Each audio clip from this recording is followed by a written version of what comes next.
آپ جس کو بھی مانتی ہیں دعا کریں میری صحت واپس ہو جائے. جناب سارا نے دعا کی, اس کا ہاتھ صحیح ہو گیا. پھر اس نے دست درازی کی, پھر ہاتھ شل ہو گیا. پھر اس نے کہا معافی چاہتا ہوں. 10 مرتبہ ایسا ہوا اور 10 مرتبہ اس کے ہاتھ پہ فالج گرا. جب آخری مرتبہ اسے شفا ہوئی اس نے کہا کہ تم جادوگر نہیں ہو, تم ساحرہ ہو, نکل جاؤ دربار سے. اب جناب سارا جو برقعے میں ملبوس ہیں, دیکھیے جو پردہ ہے نا ہمارے ہاں وہی پردہ جناب سارا کا ہے کہ پورا جسم جو ہے مکنے سے لے کر اور پاؤں تک مکنا ہے, ابا ہے, قبا ہے, لیکن چہرہ دکھائی دیتا ہے. تبھی تو وہ عاشق ہوا تھا نا. جناب سارا صاحب تقدیس بی بی, جیسے اس نے کہا کہ تم جادوگر نہیں ہو, اب جرأت اظہار حق کا مسئلہ آ گیا, جرأت اظہار حق کا مرحلہ آ گیا. کہا نہ میں ساحرہ ہوں نہ میں جادوگرنی ہوں, اور نہ وہ جو میرا میاں ہے جسے میں نے بھائی کہا وہ میرا بھائی بھی نہیں ہے. یہ تو ہم نے توریہ کیا تھا, وہ میرا شوہر ہے, نام ہے اس کا ابراہیم, وہ اللہ کا نبی ہے, اور تو باطل پر ہے, ہم حق پر ہیں, تو باطل پر ہے. وہیں کھڑے ہو کے ابراہیم کی نبوت کا اعلان کر دیا. الوان سمجھ گیا کہ یہ اللہ کی طرف سے منصوص من اللہ ہے, فوراً ایمان لایا اور کہا میں آپ پر ایمان لاتا ہوں, آپ کے شوہر پر ایمان لاتا ہوں, اور اپنی بیٹی, بادشاہ ہے نا, اپنی بیٹی ہاجرہ کو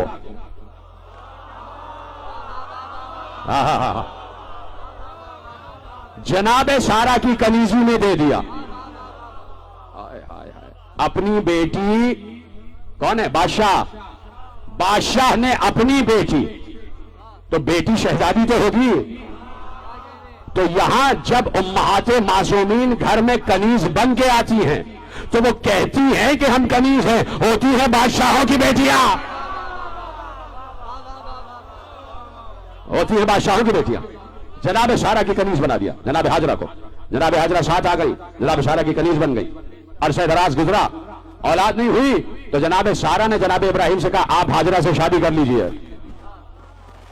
کنیز سے نبی کی شادی ہوئی اور نسل درود پروان چڑھی. ہائے ہائے, درود کی نسل شروع ہو گئی, درود کی نسل شروع ہونا ہے. جناب ہاجرہ کنیز بن کے آئیں. تو یہاں کنیزوں کو معمولی نہ سمجھنا, کنیزوں کو معمولی نہ سمجھنا. ایک بار امام صادق علیہ السلام نے اپنے صحابی سے کہا جاؤ دجلہ کے گھرانے جانا, وہاں پر کچھ کنیزیں آ رہی ہیں, یہ ایک تھیلی دے رہا ہوں, اس میں 70 دینار ہیں, بس یہ تھیلی دے دینا اور وہاں سے ہماری امانت کو لے کے آ جانا. وہ پہنچا, کنیزیں آئی ہوئی تھی, صرف 2 کنیزیں بچی تھی. ایک کنیز جو برقعے میں ملبوس ہے, جو مکنے میں ملبوس ہے, جو کسی کو اپنی طرف آنے نہیں دیتی. صحابی صادق نے کہا کہ مجھے یہ کنیز چاہیے. کہا کتنے میں؟ کہا جتنے اس زنبیل میں دینار ہیں. کہا میں نے اس کی قیمت 70 دینار لگائی ہے, اگر زنبیل میں اتنے ہی ہوئے تو آپ کے حوالے ہو جائیں گے. زنبیل کھولی, 70 دینار تھے. یہاں پر مشیت معصوم مشیت خدا ہوتی ہے. تو اب جو موسی کاظم کی والدہ آئی ہیں, نام ہے ان کا جناب حمیدہ خاتون سلام اللہ علیہا. بڑے ادب سے نام لینا, صلوات پڑھیں بی بی کی ذات پر, بلند آواز سے صلوات پڑھیں بی بی کی ذات پر. بربر بہت بڑے ایک قبیلے کی بادشاہ کی, اس کے سردار کی بیٹی ہے. لیکن اللہ کی سنت یہی ہے کہ ہوگی کسی سردار کی بیٹی, سرداروں کے گھر میں آ رہی ہو تو کنیز بن کے آنا. ہیں ملکہ عالمین ہیں سرداروں کی بیٹیاں. آ گئی شہزادی گھر میں, بصد ادب و احترام, ناقہ نور پر سوار کر کے, اس لیے کہ ظرف نور کے لیے نور ہی تو چاہیے, نور کے لیے ظرف نور ہی چاہیے. تو ایک ظرف نور آیا, اس لیے کہ ساتھ میں محمد کو آنا ہے, ساتھ میں محمد کو آنا ہے.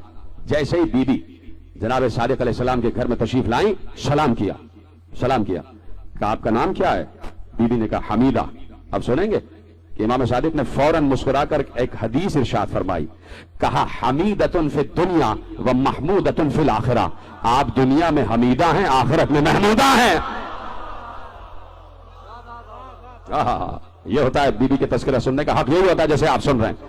آپ دنیا میں حمیدہ ہیں, آخرت میں محمودہ ہیں. اور بی بی اپنے دور کی عالمہ و فقیہہ. میں کیا کروں کہ وقت کامل ہو رہا ہے. بی بی اپنے دور کی عالمہ فقیہہ اور خود میرے چھٹے امام صاحب شریعت امام ہائے ہائے ہائے مفسر قرآن امام, جس کے قلب پر, جس کے صحن میں قرآن اترا ہے, جس کے قلب میں پورا قرآن محفوظ ہے, جس کے دادا علی نے کہا تھا کہ مجھے معلوم ہے قرآن کی کون سی آیت کہاں اتری ہے, کس پر اتری ہے, کس جگہ اتری ہے, کس ماحول میں اتری ہے, کس وقت اتری ہے. وہ اور اس کا بیٹا امام صادق, جس کے قلب میں پورا قرآن محفوظ ہے, جس کے قلب میں پوری شریعت محفوظ ہے. اور امام مردوں کا بھی امام ہوتا ہے, عورتوں کا بھی. جو بھی ہو وہ آ کے امام سے بھی مسئلہ دریافت کرے. امام اپنے دور میں امام صادق, جب خواتین کوئی شریعت کا مسئلہ امام سے پوچھنے آتے تھے تو خواتین سے کہتے تھے تم جا کے حمیدہ سے پوچھو. اتنی بڑی صاحب شریعت بی بی, اتنی بڑی عالمہ قرآن بی بی.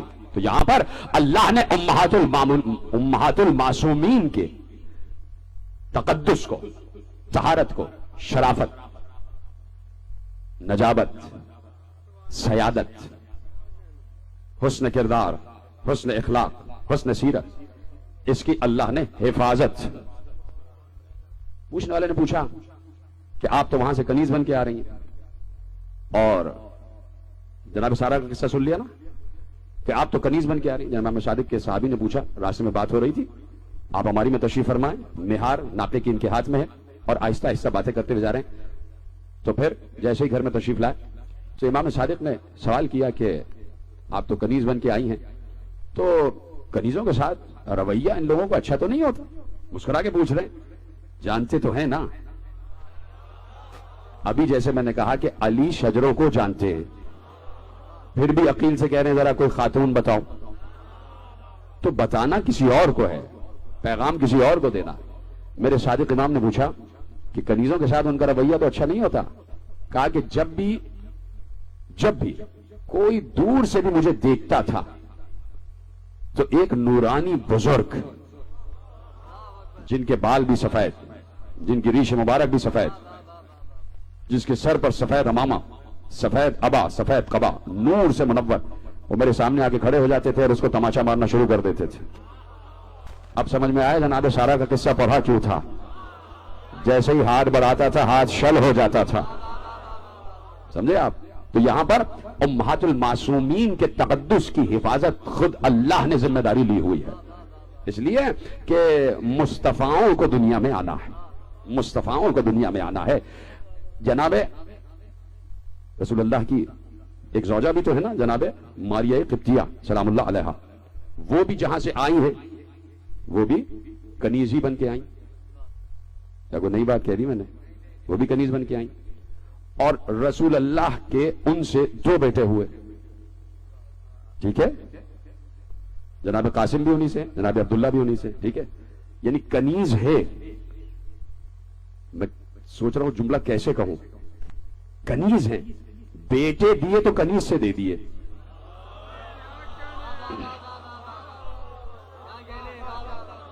سلامت رہے آپ, ٹھیک ہے. تو اب یہاں پر یہ مسئلہ نہیں ہے ایک کنیز ہیں, بات یہ ہے کہ آ کے خود کہہ رہی ہیں کہ میں کنیز ہوں. ہیں بادشاہوں کی اولاد, ہیں سرداروں کی اولاد, ہیں بڑے بڑے صاحبان نسب کی اولاد. تو یہاں تو یہ بیویاں آئی ہیں جو باہر سے آئی ہیں, جن میں کسی ایک محمد کو, کسی درمیانے محمد کو, کسی اوسط محمد کو, کسی آخری محمد کو آنا ہے. بات یہ ہے کہ جہاں سوارے دوش رسول کو آنا تھا, جہاں حسن و حسین کو آنا تھا, وہاں تو اللہ نے مادر حسنین کا انتخاب دنیا میں نہیں کیا, اس وقت کیا کہ جب پیغمبر نے خود اصحاب کے مجمع سے مخاطب ہو کے کہا کہ اللہ نے سب سے پہلے میرے نور کو خلق کیا, اور خلق کرنے کے بعد کہا وَلَوْلَا عَلِيٌّ لَمَا خَلَقْتُكَ, اے نبی اگر علی نہ ہوتے تو تمہیں خلق نہ کیا جاتا. لیکن حدیث ختم نہ ہوئی, فوراً رسول نے کہا کہ آواز قدرت آئی کہ وَلَوْلَا فاطمہ لَمَا خَلَقْتُكُمَا, اور اگر فاطمہ نہ ہوتی تو تم دونوں نہ ہوتے. یہ ہے ماں کا کردار, یہ ہے امہات کا کردار, یہ ہے امہات کا تقدس, کہ جہاں حسن و حسین کی ماں اس منزل طہارت و تقدیس پر ہے کہ جہاں اللہ نے ازلی نور قرار دیا, اور کہا ہم نے اپنے نور عظمت سے زہرا کو خلق کیا، اپنے نور عظمت سے، وہ زہرا کہ جس کے دروازے پر رسول سلام کر رہے ہیں، السلام علیکم یا اہل بیت النبوہ، وہ زہرا کہ جو رسول کے نواسوں کی ماں ہے، وہ نواسے کہ جن کو اپنے سینے سے رسول لگائے تھے، ان نواسوں کی ماں، نہ زہرا اور نہ رسول، دونوں میں ایک قدر مشترک یہ ہے کہ رسول بھی اور زہرا بھی دونوں حسین کے رونے کو برداشت نہیں کرتے تھے۔ نہ حسین کی آنکھوں میں آنسو زہرا دیکھ سکتی تھی، نہ رسول دیکھ سکتے تھے۔ بیٹھے میں رسول مسجد نبوی میں، ایک زانو پر حسن مجتبیٰ، سلام ہو میرا شہزادے پر، ایک زانو پر حسین ابن علی، سلام ہو میرا دونوں شہزادوں پر۔ چھوٹے چھوٹے سے بچے رسول جان قربان کیے دیتے ہیں اپنے دونوں بچوں پر۔ بعض اوقات کہتے تھے میرے ماں باپ تم پر فدا، میرے ماں باپ تم پر فدا، یعنی عبداللہ اور آمنہ تم پر نثار۔ ایک بات کہہ دوں کہ ماں باپ کی زندگی میں یہ جملہ نہیں کہا جا سکتا، جب ماں باپ اس دنیا سے چلے جائیں تو کہا جا سکتا ہے کہ میرے ماں باپ فدا، کہ میرے ماں باپ تم پر فدا۔ ان نواسوں اتنی محبت، اتنی انسیت کہ پیار کرنے لگے دونوں نواسوں کو۔ حسن مجتبیٰ کی طرف آگے بڑھتے تو حسن مجتبیٰ کے ہونٹوں کو چوم رہے تھے۔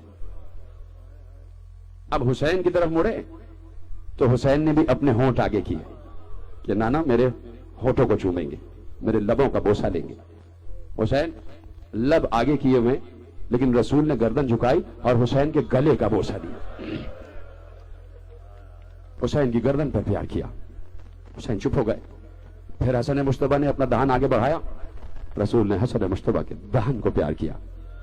حسین پھر آس لگائے ہوئے آگے بڑھے کہ نانا میرے لبوں کو چومیں گے، لیکن نانا نے نواسے کے گلے کو چوما۔ بار بار حسین چاہتے تھے کہ میرے لبوں کو چومیں، میرے ہونٹوں کو چومیں، لیکن بار بار رسول حسین کے گلے کو چوما کرتے تھے۔ آخر حسین ایک بار کھڑے ہو گئے اور روتے ہوئے، سسکتے ہوئے، ہچکیاں لیتے ہوئے، گھٹ گھٹ کے روتے ہوئے نانا کے پاس سے چپکے سے نکلے اور حجرے میں چلے گئے جہاں اماں تھی۔ ماں کے پاس روتے ہوئے آئے، ماں نے دیکھا بیٹا روتا ہوا آ رہا ہے، اور بیٹا بھی وہ حسین کہ جس کا رونا مجھے برداشت نہیں ہے۔ جلدی سے زہرا آگے بڑھی اور حسین کو گلے سے لگا لیا، بیٹا تو کیوں رو رہا ہے؟ تجھے پتا، تجھے معلوم ہے تیرا رونا مجھ سے برداشت نہیں، بیٹا تو کیوں رو رہا ہے؟ ایک بار حسین نے کچھ نہیں کہا، ماں نے گود میں لے لیا نا، حسین نے ایک جملہ کہا، اماں میرے منہ کو سونگھیے، کیا اس میں سے کوئی بوئے بد آ رہی ہے؟ کیا اس میں سے کوئی نہ موضوع؟ زہرا نے سینے سے لگا لیا، کہا میرے لال یہ کیا بات کی تو نے؟ تمہارے پاس سے تو جنت کی خوشبو آتی ہے، تمہارے دہن سے تو جنت کے پھولوں کی خوشبو آتی ہے، تم تو جوانان جنت کے سردار ہو۔ بیٹے بات کیا ہوئی؟ روتے ہوئے کہا، اماں نانا ہمیں رلاتے ہیں، بھیا حسن کے ہونٹوں کو چوم رہے ہیں اور ہمارے گلے کو چومتے ہیں، ہم بار بار چاہتے ہیں ہمارے ہونٹوں کو چومیں، لیکن بار بار ہمارے گلے کو بوسہ دیتے ہیں۔ اماں ہمیں یہ بات سمجھ میں نہیں آ رہی۔ بیٹا زور زور سے جب رونے لگا، حسین کی ہچکیاں بن گئیں، زہرا سے برداشت نہ ہوا، ایک بار پاؤں میں موزے پہنے، ہاتھ میں دستانے پہنے، سر پر مقنا لیا، قبا اوڑھی، حسین کو سینے سے لگا کر ایک بار مسجد نبوی میں آ گئیں۔ سارے اصحاب ایک طرف رخ کر کے کھڑے ہو گئے کہ پاک طاہر بی بی آ رہی ہے، باپردہ بی بی آ رہی ہے۔ رسول کھڑے ہو گئے زہرا کے احترام میں، کہا زہرا کیسے آئیں؟ اور دیکھا زہرا کی آنکھوں سے آنسو بہ رہے ہیں۔ زہرا کی گود میں حسین ہے، حسین کی آنکھوں سے بھی آنسو بہ رہے ہیں۔ زہرا نے صرف ایک جملہ کہا، بڑی محبت سے کہا، بڑے پیار سے کہا، بابا آپ ہی حسین کو ہنساتے بھی ہیں، آپ ہی رلاتے بھی ہیں، آپ کو بھی حسین کا رونا برداشت نہیں، مجھے بھی برداشت نہیں۔ بابا حسین شکایت لے کر آئے ہیں کہ آپ حسن کے ہونٹوں کو چومتے ہیں، حسین کے گلے کو چومتے ہیں، حسین چاہتے ہیں کہ آپ ان کے بھی ہونٹوں کو چومیں۔ اب رسول سے برداشت نہ ہوا، ایک بار کہا لاؤ میرے حسین کو گود میں دے دو۔ حسین کو سینے سے لگا کر کہا زہرا سنو، کس لیے حسن کے ہونٹوں کو اور کس لیے حسین کے گلے کو؟ ارے حسن کو زہر دیا جائے گا، دہن سے 72 ٹکڑے باہر آ جائیں گے، حسین کے گلے پر خنجر چلے گا۔